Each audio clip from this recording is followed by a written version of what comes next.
Welcome to the Java Cafe, Java fam.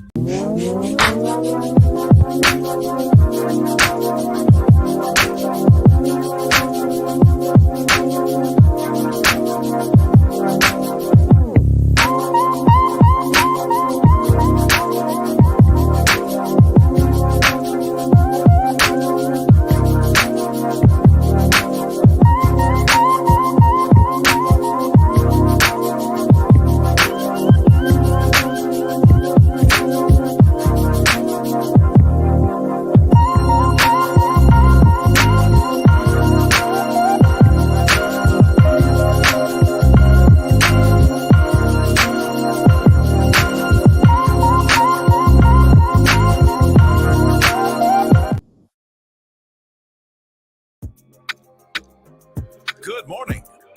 Welcome to the Java Cafe, Java fam. Good morning, everybody. Good morning. I think I got everything all set here. Brother Curtis, can you hear me in the back? Are we good? Okay. Just shake your head. I can't hear you. We okay. It's Monday. And yeah, we had to go out this weekend and I had to set up last minute. So I had to make sure everything is pretty much in place. But it is Monday, December 4th, 2023. And I cannot believe that we are in December. We are in the last month of the year. We are in the last month of the fourth quarter of the year. And so to all the entrepreneurs and business folks out there, definitely shouting you out this morning and encouraging you to take care of your business. I had the opportunity this past weekend to go to the GBoss entrepreneurial event that took place at Roxbury Community College. Was one of the keynote speakers, and I did not realize how much I needed therapy among other entrepreneurs. I got in there, started talking, and realized it was a time of release and therapy. So definitely thankful for the opportunity to be there. More information is coming out. And also, speaking of entrepreneurs, and we're talking about trauma-informed financial literacy today. And so we're going to learn about that whole concept. I met this brother, Curtis Chambers, who's coming in. I met him at the Mass Black Expo, sponsored by BECMA a couple of months ago. But I want to shout out one of the Black-owned businesses that focus on what's called Black Dollar. And so out of homage to Brother Daniel and others, we are wearing that today since we're talking about trauma-informed financial literacy. So do me a favor, hit that share button, invite others to come into the Java Cafe so this great information that Brother Curtis is going to share with us gets to as many people as possible. All right, so let's go ahead and get ready to bring him in, say hello to him, welcome him into the Java Cafe. He is the chief counselor of CLC Consulting, which I would believe would be Curtis L. Chambers Consulting. And so, brother, good morning. Welcome to the Java Cafe. How are you on this Mental Health Monday? And after your introduction, I will ask you to describe your current state or how you're feeling around mental health in one word. I appreciate you, Jimmy. Good morning. Good morning to all the listeners out there. I am feeling really well, and I thank you for having me on the platform. Absolutely. Absolutely. And so tell us a little bit about, and so is your word really well? Is that your word this morning? He said, well?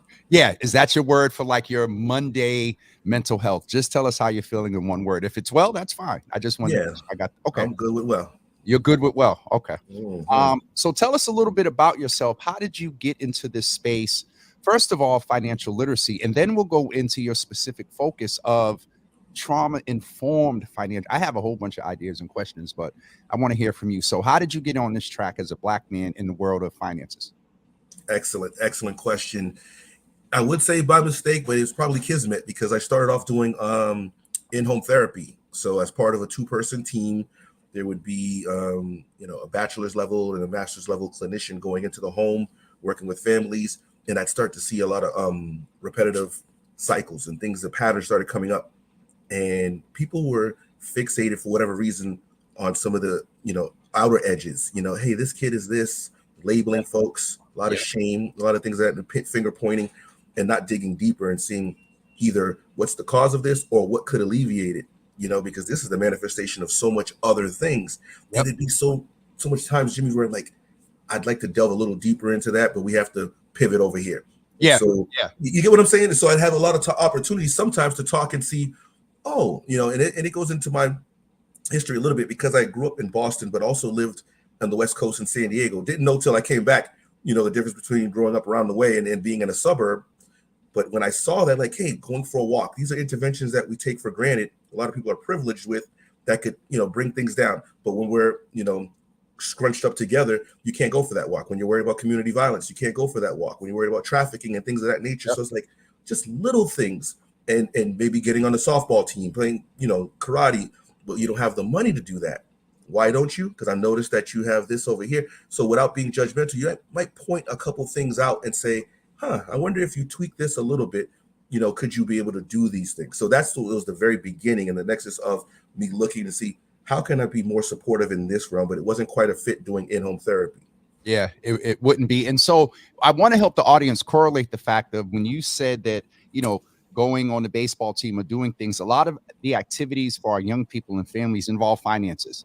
And so kind of correlate more the relationship between not being able to addressing those underlying issues and how finances play a role in that. Absolutely. Because, it's not about all of us being on the boat and having, bling, bling or what have you. It's just, hey, could I, be able to join this team, which can help me with socialization, right? Which can help me meet other people, learn people's backgrounds and be more open-minded.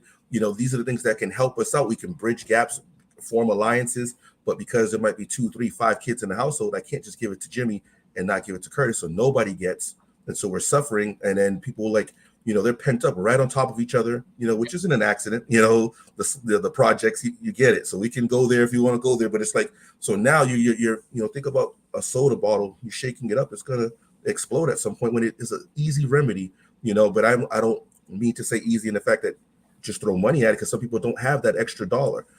And that's where it comes in and says, hey, can we tweak some things? Because we have a lot of money. You talk about the black dollar, we already know they come after us all the time because they know we got it. So let's delve here a little bit. You're in financial literacy. Let's talk about the black dollar. We have a lot of it. A lot of us go after it. Some years ago, I got in trouble. I used to correlate it to voting. We'll go stand in line for sneakers. We'll go stand in line for Popeye's chicken sandwich and fight and all that other stuff. And so sort of in that vein, if we got the money, by your experience, where are you seeing the prioritization of where we're putting that money kind of as a people?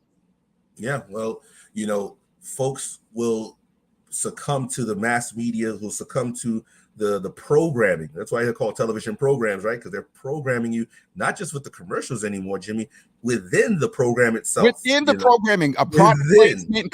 Listen, smooth. Come on. Yes, sir. Smooth, just definitely does it. I'm like, are we going to do media literacy too today? Financial and media literacy? No, sir. We're going to have to do something because I want people to. Yes, it's funny you say that, and this is a rich conversation because it's a tapestry. It's like I seek to increase discernment.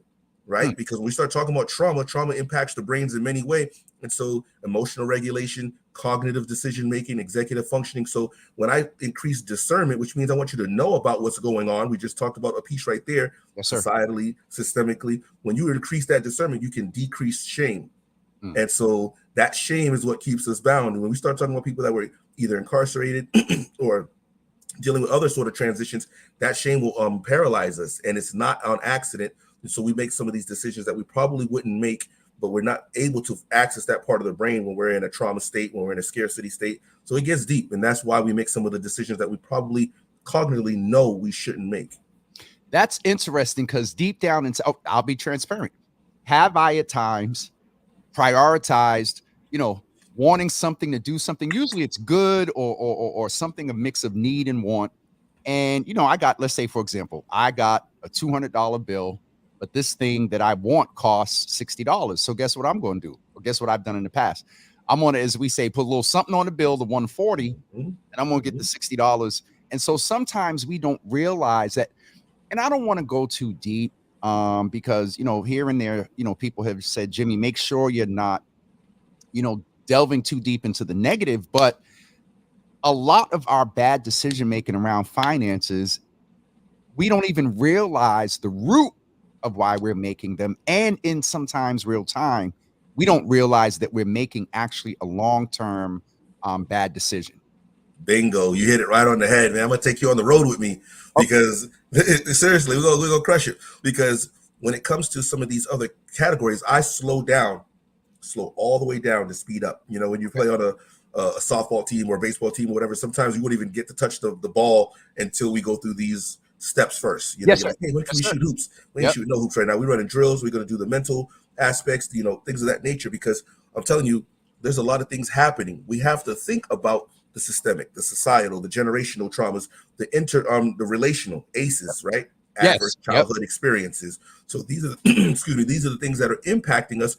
I need people to know this. So we don't have to, you know, finger point and say that you're bad or you're this or you're that. It's just bringing awareness. When you understand the game that's being played, when you understand what's going on, then you can say, okay, let's slow down. Because I used to, you know, they talk about the black dollar being in the community for a year back in the day, and then only being in here for 6 hours. I was part of that. You know, I would get on that first bus to the Mohegan Sun or Foxwoods or what have you, which means the dollar didn't even stay for 6 hours. I was out in that first thing smoking, and then realized later on, like you said, I'm borrowing from my tomorrow when doing that, because that's what happens. You're borrowing from your tomorrow. I cognitively would have a couple $1,000s in the bank and have this credit card with high interest rates and not pay it down. Just give them a little something. And that's borrowing from your tomorrow, because that's 25-30%. 20 and let's talk about today, because some of them are 26 and 27% if they're variable rates. And so, all right. So we talked about, you know, a little bit of sometimes as a people, we don't make the right decisions and the things that have led to that. How do you execute this concept of trauma-informed financial literacy? Like if folks reached out, programs, individuals, what is their experience in chatting with you? Oh, that's another phenomenal question. When me and you met, we talked about people that were returning, right? You know, our brothers and sisters from the other side of the. Yep. Absolutely. And so part of the issue is, you know, you would see folks who were isolated. You'd see folks who were, you know, everything was done for them. Decisions were made for them. So they didn't come out with that skill set. You know, if I carried you as my son the whole time and never let you stand on your own 2 feet, your legs wouldn't work.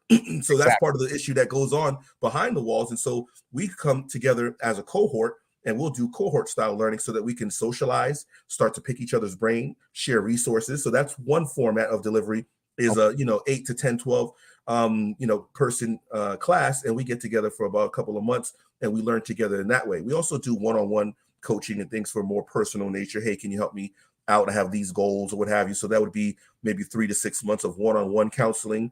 And we also do it in the corporate setting for employees, because a lot of times employees are not focusing, right? You have a staff. If they're focusing on, you know, I got this going on with child support, I got this going on with the foreclosure, how can they focus on making the best production for Java with Jimmy as they could? So we come in and we help the staff as well as an employee benefit. Okay. What has been the reception as far as you getting this concept out there? Are programs receptive to it? Different entities? Like, how can we get more of this into the community? Oh man, it's I've watched the arc. I've been doing this for 6 years now, 2017 November. So, you know, in the beginning, it was kind of looked at as, are you a financial advisor? Like, no, I'm not a financial advisor. That's you just coming. Well, let's make that clear, because that's what I'll be honest. That's what I thought. Yeah. I thought you were, because you see how I set you up with the question. I presumed you went into finances first and then picked up this therapeutic approach. No, you were in therapy first. And so let's deviate for a minute. Where did you get do you have formal training? Because I know how audiences. Yes. Do you have formal training in the financial world mixed with the, you know, clinical world? Yes. And that's huge, because you know how we are in Massachusetts or the Northeast in general. They're like, who? What? Forget that. All over the world, Black folks are like, wait. Absolutely. Wait, what? Yeah, you're absolutely right with that, Jimmy.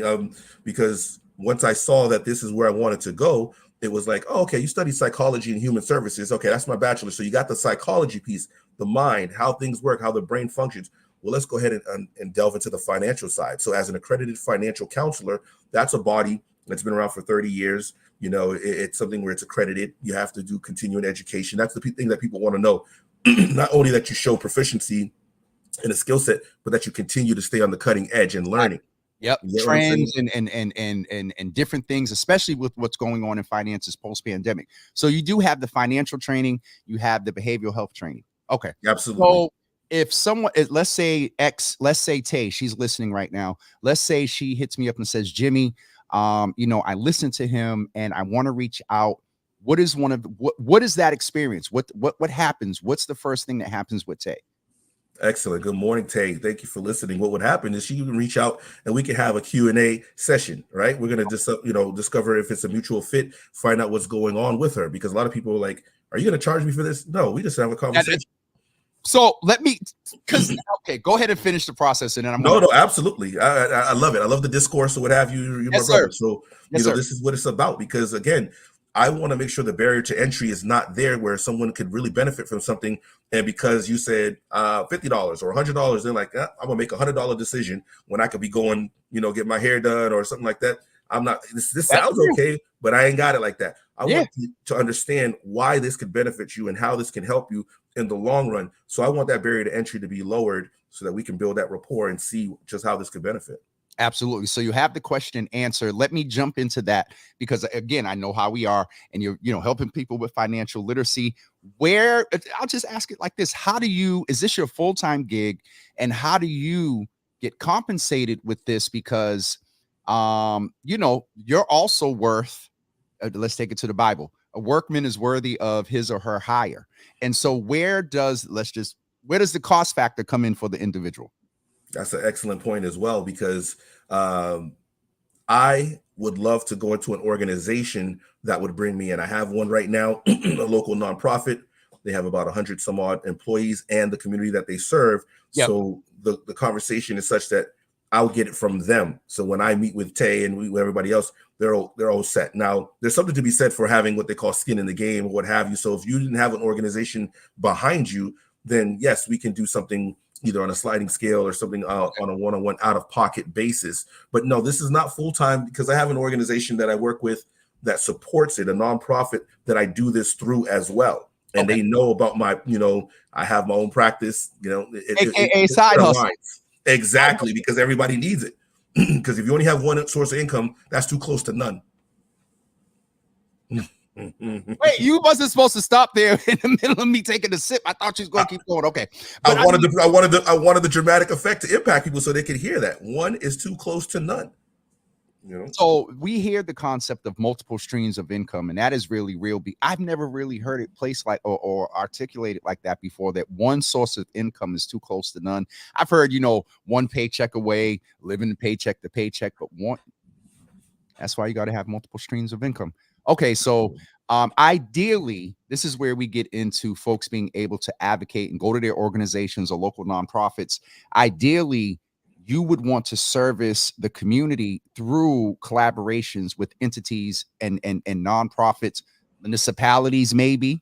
Yes, sir. You got it. Because I was fortunate enough to have a city contract with Boston Public Schools, whereby obviously that relationship is the fiscal relationship is with them, so the parents could come in and learn. Same thing on a state level, was able to do that with some of the prep schools, charter schools rather, and organizations that'll say, hey, we want you to come in and talk to either our staff and or the people that we serve. So if that you would think that they got the access to the resources, I would love it for it to be in that realm so that I don't have to worry about me paying my bills and I don't shortchange them and say I'm looking over here because I got to go, pay my bills as well. I want to be able for us to just sit down, breathe, and like I said, take our time, because this isn't a one-off thing. We're going to go through all the steps so that you can see what's happening out there. Increase discernment, decrease shame.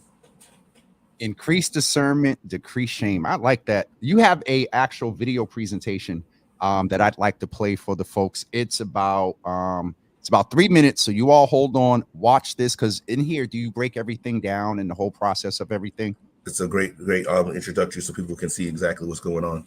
All right, check this video presentation out from CLC Consulting. I think hold on, brother. All right, because sometimes tech don't want to work with me the way it's supposed to. So I'm going to ask you to do me a favor again. Just shake your head in the back and let me know if you can hear it once we start. I got you.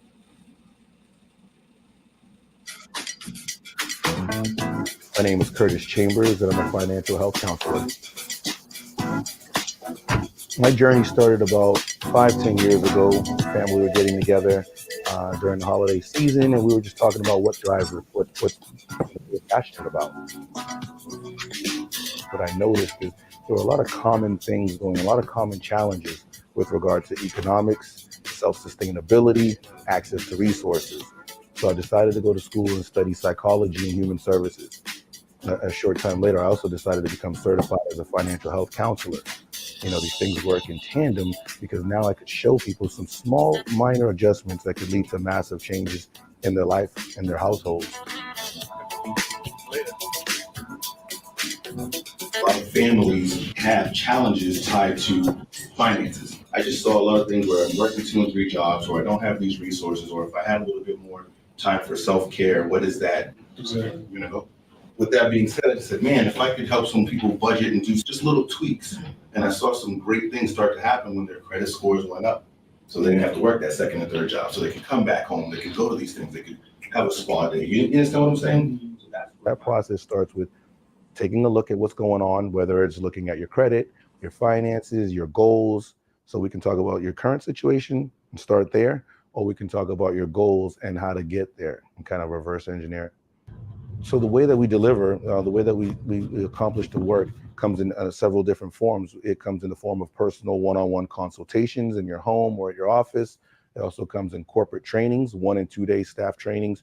And we also have ongoing course curriculum. So if you have a 12-week program, 9, 6-week program, we can seamlessly integrate and incorporate our services with what your organization is doing.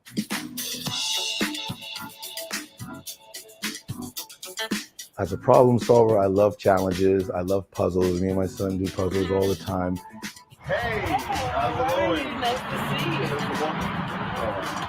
I think of each situation almost as akin to having all the puzzle pieces out there. So I know it's here somewhere. We just have to start piecing it together and putting it together. So I love what I do because it's a collaborative effort. Once we conquer these 4 things here and know it for what it is, now we can get into what's going on in the next 3 days. If it's rewarding time and time again to hear the success stories of people saying, wow, I was able to, get some more money in my paycheck, change some things, pay down my debt. And now as a debt-free person, we're able to take trips. So now, because I don't have debt, we can go ahead and attack our retirement planning, help out in our community, philanthropy, churches. So that's rewarding in and of itself. If the overwhelming feedback that I've received thus far is any indication, then I think those puzzle pieces are coming together quite nicely.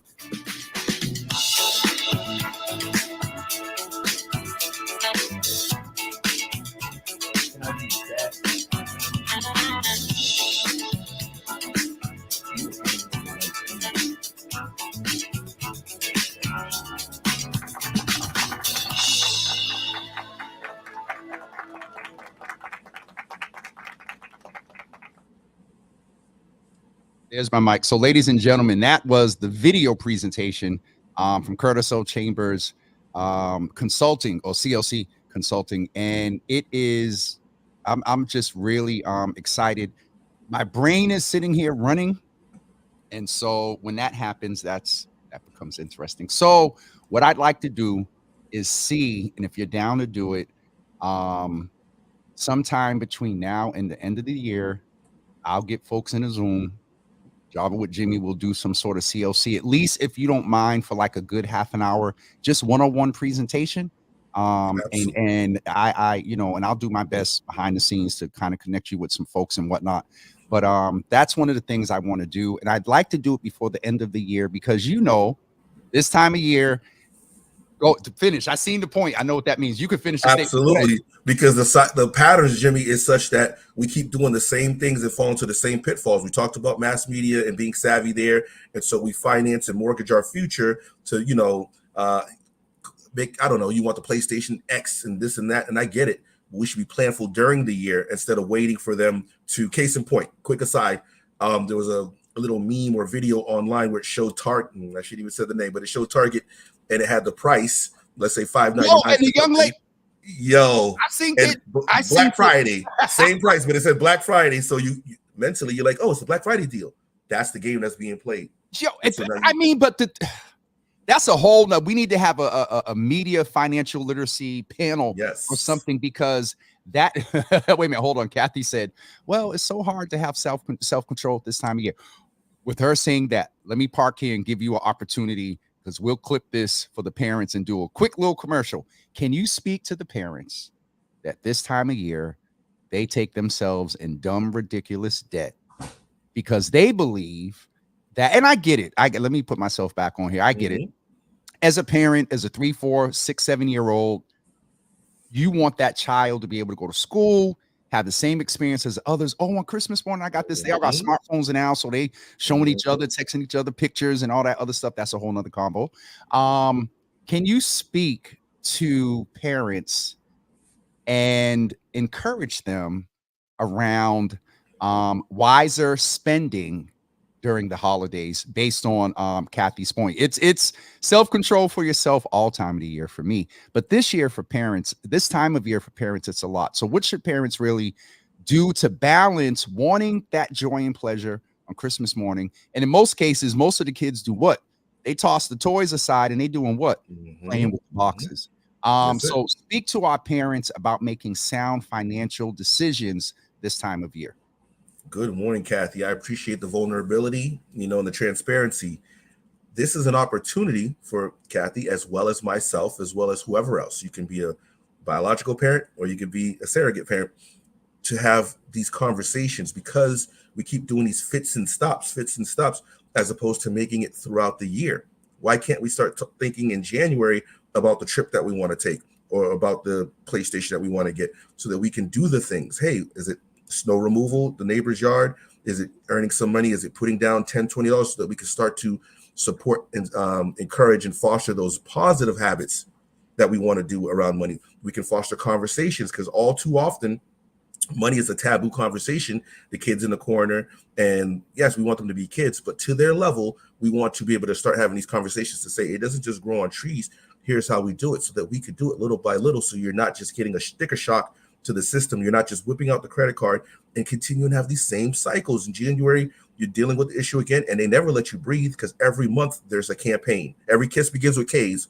Okay, that's February. Then you got March. You got it goes every month. Name a month where they don't have a campaign where they're hitting you. They got you. They're trying to hit you over the head every single month. Father's Day, Mother's Day, 4th of July. I can keep going on. Labor Day, every month. And then the Super Bowl is around November, December, with Black Friday and Cyber Monday. Women know the Super Bowl's in February. They get us to get the TVs in November, but they actually have gotten slick, because there's a third round of TVs, which comes around when? The Super Bowl. Yes. And ouch, thank you. I'm so proud of myself, because can I keep it 100? Yes. I knew that. So I'm going to be all the way 100 to entrepreneurs. This ain't just about individuals. This is for entrepreneurs and 1099ers, sole proprietors as well. Fourth quarter for me, bro, I don't know what it is. And this year I did a little bit better. I actually didn't have to borrow. I had to reach out to somebody last year and say, yo, my projections did not measure up with the actual. Yeah. Long story short, I almost fell into the Black Friday. I moved, and this 50-inch just is not, it's too much space left on the wall. So I wanted to go get a 60-inch. Guess what I was going to do? Put it on a credit card. And I'm like, okay, in January, when invoices get paid and start kicking in, I'm going to do it. Granted, not that bad of a decision, because I had a plan to pay off in the next month. But when you talked about that credit card piece, it is that plastic. And it's funny, because we don't hear that much about it moving away from cash. I remember my senior year in high school, the English teacher took out his wallet and said, there's a day coming where you're not going to need anything and he pulled out plastic. And so now I just thought about this. Are we not as concerned about plastic because of the actual behavior of everything is on a debit card? Do you think we would be a little more skeptical of our spending if we was doing the cash versus the swipe?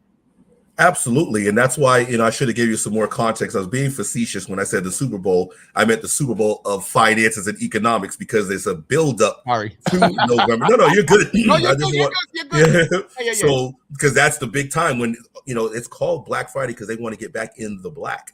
A lot of them have been operating via us, and we're going to wind up.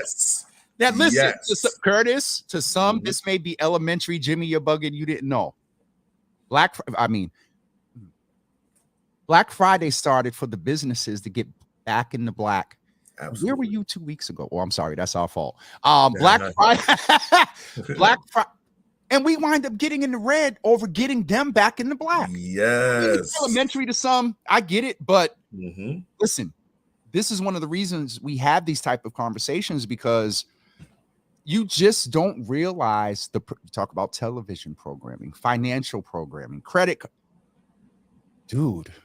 So yeah, to your point, you know, a lot of times in your question, when you don't feel it, you'll do more. So they have the ForePay, Afterpay, you know, PayPal Pay, whatever you want to do, so you don't feel it. With cash, you can actually see that money go away. It's a visceral thing that's like, you get it. So it's like, nah, I'm not doing that. So that's why there's not an accident why things are, you know, going where they're going. Okay. Great point. Brother Curtis, I appreciate you. I will get with Anissa. We're actually meeting shortly, and try to get maybe an evening, either a Saturday mid-morning or evening time. We'll book it for 45 minutes, 25-minute presentation, some time for also some questions. This will be private, not public. We'll do it in a Zoom and offer this to the Java fam, and then see if folks reach out. At the same time, you all please help create a buzz in the community about our brother and the work that he is doing. I just want to go back so folks can actually see the website. All right, now what am I doing here? Here we go. All right, CLC Home. Let's just show you the website here where you can contact him and get more information as well. And of course, this doesn't want to do what it's supposed to. I need to get some finances to get production team. All right, there we go. There is, and let me, before I get in trouble. All right. There's the font big enough for everybody to see. CLC Consulting, everyone. You can, Mama Gina, my mother's in the room. She says she loves this. So go check this brother out. The website I actually have in the comments for everyone. So you can hyperlink right to his website, or you can take a screenshot here as well. But here is the website information for Brother Curtis, and also the website here. There's the video if you want to go back and check that out. And just the personal touch that he gives for employers that are around. Check this out, because you'll get more productivity from your employers. And so, Brother Curtis, thank you for being with us today. We really appreciate it. I'm sorry it took so much time to get you into the Java Cafe, but I'm glad that you're here, brother. Is there anything that we missed that you want to share with the community? No, you knocked it out the park, Jimmy. I just want to thank you and Anissa for logistically putting this together behind the scenes so that we could get together. Shout out and hats off to you both. I appreciate you and everyone for listening.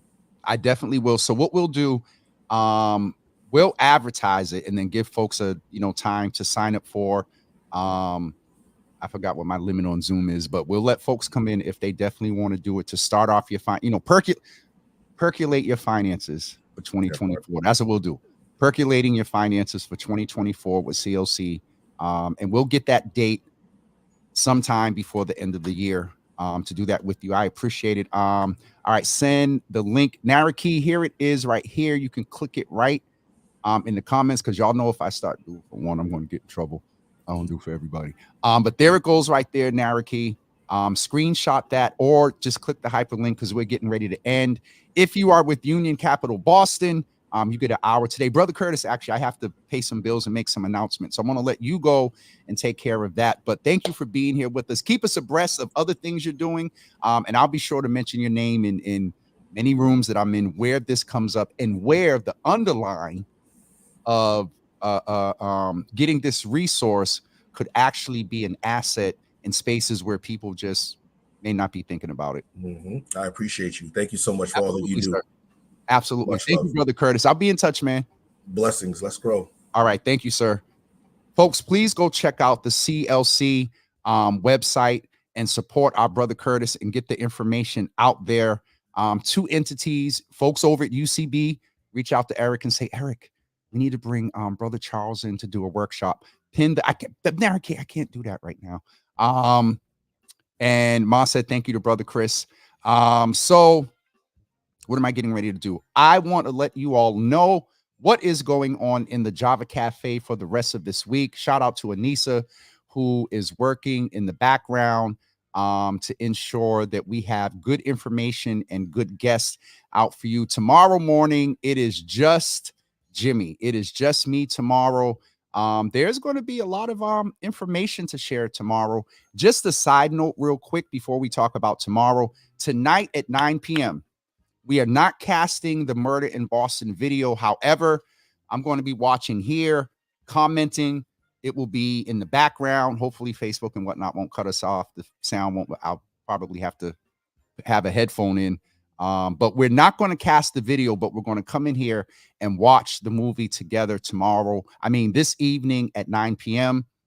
Also, that's for tomorrow. And then on Wednesday morning, as we do every first Wednesday of the month, we have Mayor Wu, who is coming in to talk with us. We have a lot to catch up with her about, also to check in with her around what the city is doing to support families in need for the holidays, as well as an update on Mass and Cass. Violence is still, interestingly so, this time of year. Violence is still an issue. And then also on Thursday morning, UCB is going to be in the building. So to Sharon, to Ma, and others that are members of UCB, we have Dennis Hicks, also LaShonda, who is from Union Capital. And then one of the grantees, Daniel, whose t-shirt, whose brand I'm actually wearing today. He produced a film that talks about domestic violence. And so he's going to come and talk about what's going on and the support UCB has given him. I believe that is it for me today. We will see you guys tomorrow at 9 a.m. Just Jimmy tomorrow. Don't forget also Wednesday with Mayor Wu, and then Thursday also with UCB. So we hope to see you in the building. Everyone have a wonderful and great day. Again, UCB. Sandy, good morning. Good to see you in the room. And that is basically it. All right, everybody, have a great day, and we'll talk to you soon. Peace. Well, we'll talk to you soon in 2 seconds. Peace, everybody.